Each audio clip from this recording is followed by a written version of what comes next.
भाईजान गुस्से और घबराहट में, कहाँ है वो? पूरे 12 घंटे हो चुके हैं। एक जवान लड़की इस तरह घर से गायब हो जाए और तुम लोगों को खबर तक ना हो। मैडम संजीदगी और तानाजनी के अंदाज में भाई जान की तरफ देखते हुए, भाईजान जवान बेटी के मामले में ना, इंसान अपने साए पे भी भरोसा नहीं करता।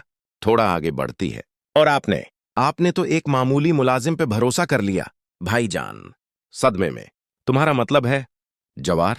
नहीं, जवार ऐसा नहीं कर सकता। वो वफादार है। मैडम वफादारी की भी एक कीमत होती है भाईजान। जब सामने इतनी बड़ी दौलत और मासूम लड़की हो तो बड़े बड़ों की नीयत डूल जाती है। इसी वक्त जवार का एक करीबी साथी या दूसरा मुलाजिम कमरे में दाखिल होता है। भाईजान लपक कर उसके पास जाते हैं। भाईजान गरीबान पकड़ने के अंदाज में, पारिस कहाँ है? बोलो, कहाँ ले गया है वो उसे? मुलाजिम डरते हुए हाथ जोड़कर, साहब पारिस मैडम को अगर तलाश करना है तो इनके जाने की वजह ढूंढो। वो अपनी मर्जी से गई हैं। मैडम मुदाखलत करते हुए गुस्से से, अपनी मर्जी से नहीं, उसे वर्गलाया गया है। पारस जवार के पास ही है। इन दोनों का कुछ न कुछ तो चल रहा है। जवार एक इंसान जगह पर खड़ा गुस्से में फोन पर बात कर रहा है। उसके चेहरे पर संजीदगी और गुस्सा वाजे है। दूसरी तरफ भाईजान का आदमी है जो उसकी बातें सुन रहा है। जवार फोन पर सख्त लहजे में, मुझे नहीं मालूम तुम लोग क्या सोच रहे हो, लेकिन सच बहुत जल्द सामने आ जाएगा। भाईजान लाउन से फोन पर चीखते हुए, तुमने मेरी पीठ में छरा घूंपा है। जवार जवार आवाज में ठहराओ मगर धमकी, मैंने हमेशा आपकी और आपके खानदान की हिफाजत की है।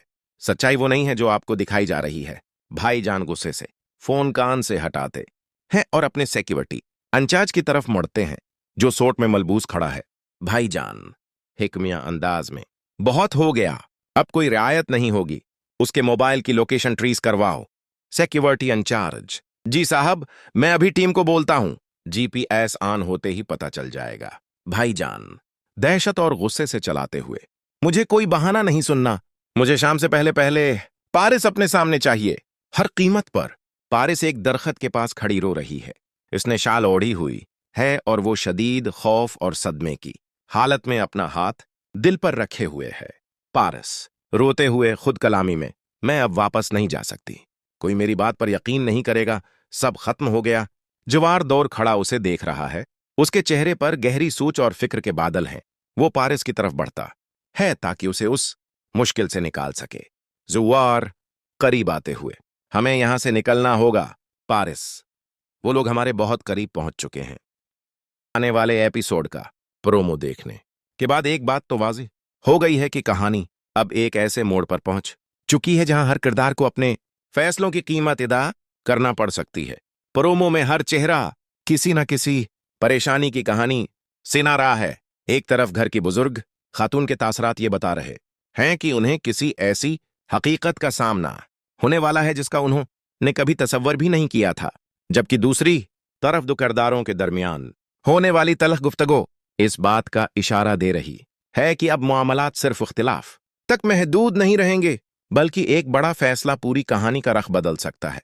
दिलचस्प बात यह है कि इस बार खामोश रहने वाले किरदार भी अपनी राय देने के लिए तैयार दिखाई देते हैं। यही वजह है कि आने वाला एपिसोड सिर्फ जज्बाती ही नहीं बल्कि कई अहम इंकिशाफात से भी भरपूर हो सकता है। प्रोमो में नौजवान लड़की के चेहरे पर मौजूद बेबसी ये सवाल पैदा करती है कि क्या वो हालात का मुकाबला करेगी या दूसरों के फैसलों के आगे झुक जाएगी। दूसरी तरफ खानदान के अफराद के दरमियान बढ़ती हुई दौरियां ये जाहिर करती हैं कि एतमाद का रिश्ता पहले जैसा नहीं रहा। मेरा ख्याल है कि अगले एपिसोड में एक ऐसा राज सामने आ सकता है जिसके बाद हर किरदार की सोच बदल जाएगी। कुछ रिश्ते मजबूत होंगे जबकि कुछ ताल्लुकात हमेशा के लिए खत्म भी हो सकते हैं। यही वो मोड़ है जहां कहानी मजीद दिलचस्प होने वाली है। अलबत्ता यह सिर्फ प्रोमो की बुनियाद पर एक अंदाजा है। असल हकीकत तो मुकम्मल किस्त नशर होने के बाद ही सामने आएगी। आपके ख्याल में आने वाले एपिसोड में सबसे बड़ा सरप्राइज क्या होगा? अपनी राय कमेंट में जरूर बताएं। अगर आपको ऐसे ही मुनफरिद ड्रामा तज्जिए पसंद हैं तो वीडियो को लाइक करें, चैनल को सब्सक्राइब करें और बेल आइकन जरूर दबाएं ताकि हर नई अपडेट सबसे पहले आप तक पहुंच सके। अल्लाह हाफिज।